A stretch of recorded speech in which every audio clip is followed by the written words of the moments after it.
Hi, and welcome to Austin After 40. I've been thinking about where I want the direction of the channel to go, and I think I'm going to focus in on the health and nutrition aspect of the channel. So I was talking about this with my friend the other day, and he reminded me that I ironically have spent an unhealthy amount of time researching health, fitness, quality of life over the past 5 years. I've always worked out consistently up until the point of getting married and having kids, of which I didn't have any time. After my divorce a few years ago, my body kind of fell off a pretty hard cliff due to stress, probably nutritional stuff, and I started diving pretty hard into nutrition, what was causing certain problems. You know, I had plantar fasciitis, which is like pain in the bottom of your feet. I did find out that a lot of dehydration, so I figured that one out, what I'm going to share with you at some point. But as I started to do more research, I really started to find that the amount of conflicting information online, whether it's YouTube,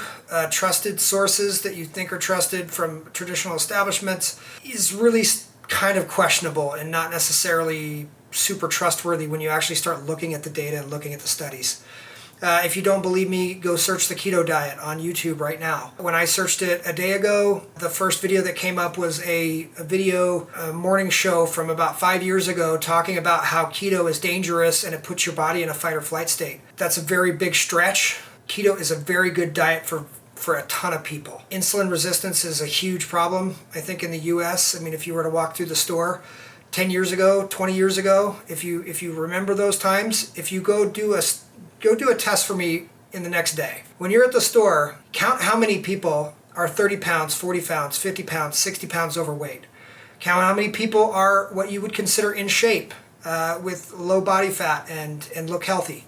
That number is very little to me now when I go to the store. You know, there might be 10%, 15% of the people who are not in some way overweight. I don't think it's because they're lazy. I think it's because the food that we have to buy, the health knowledge that we've been instilled, right? How many of you remember the food pyramid? The food pyramid's released by the Heart Association to help our heart health. It tells us to eat as many carbs as carbs are our main source of calories throughout the day. That couldn't be further from the truth today, right? The amount of carbs and the amount of sugar that we eat every single day is ridiculously high. It's in everything that you eat. Remember fat. Fat is all of a sudden real bad. Well, yeah, if you're in a caloric surplus, fat's easier to be put into fat. But fat is not your enemy. Fat, especially good fats, they're not bad for you. But that was, everybody's big on low fat. Well, to replace the flavor that fat satiated you when you ate, they had to up the caloric, they had to up the sugar, they had to up the amount of carbs in the food to make it still taste good. It's kind of that catch-22. Everything that we've been taught, everything that I learned as I was growing up is all wrong. It's absolutely wrong.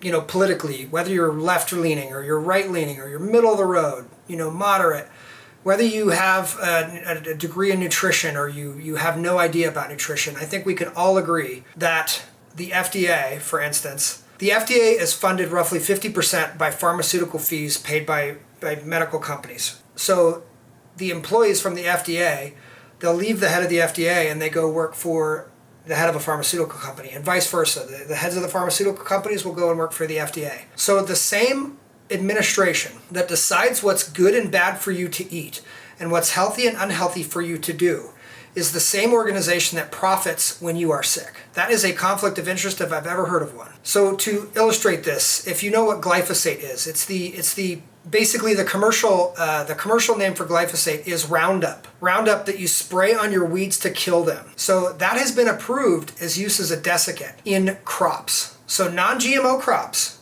will be sprayed with glyphosate 2 weeks before they're harvested to kill the crop and to dry it faster than if it was to die and dry on its own naturally. This stuff is on the crops as they're harvested, okay?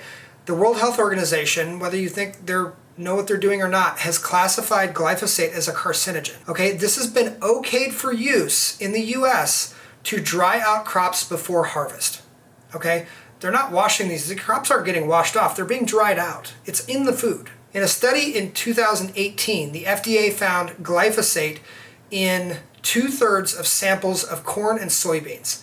In that same study, they did not test oats and wheat, which are the two main products that are used, that they use glyphosate on to aid in the drying process. This stuff is in everything that you eat. And this is one example. For instance, I lived in Kansas for a little bit. There is a reason that seniors in high school weigh 220 and they're 6'3".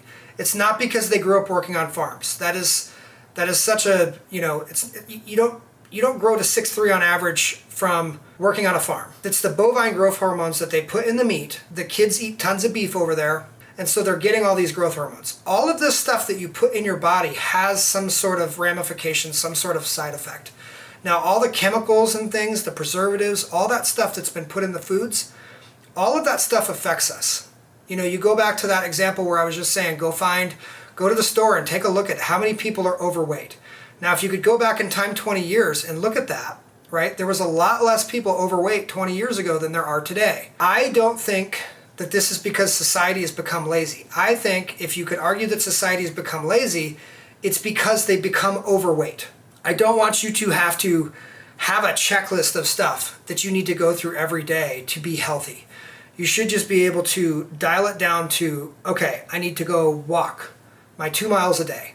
I need to take this supplement. I need to take, if I can't get to the gym, I need to do my Katalyst workout once every 4 or 5 days or once a week so that I can maintain my muscle mass and maybe start to grow muscle mass. I want to simplify things to where you don't have to have a master's degree in nutrition to figure out what you need to eat. You don't have to have a master's degree in fitness to be able to stay in shape. That's what this channel is going to be, is simplifying all the things.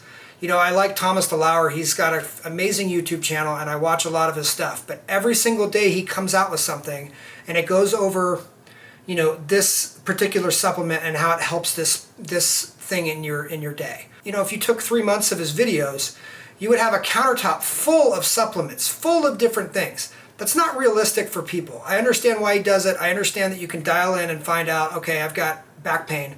And I can search for him and I can search for back pain and I can watch 10 videos on different things that I can try for back pain. That's great. Hydration, feeling good, having energy. Some of these things are fairly simple and a lot of it comes down to what you put in your body. So I've been playing around with this app called Yuka.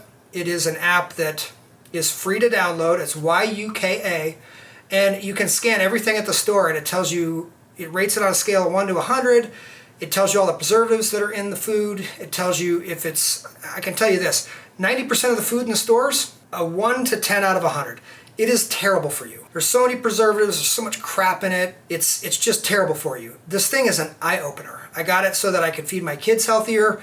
I found out that everything that I was eating, or at least 75% of the stuff I was eating, including the salad kits I get, have crap in them. You shouldn't have to go read all the stuff on the labels. If you're buying the same stuff every week, yes, it's going to take a couple times to the store to figure out what some alternatives that would be healthier would be.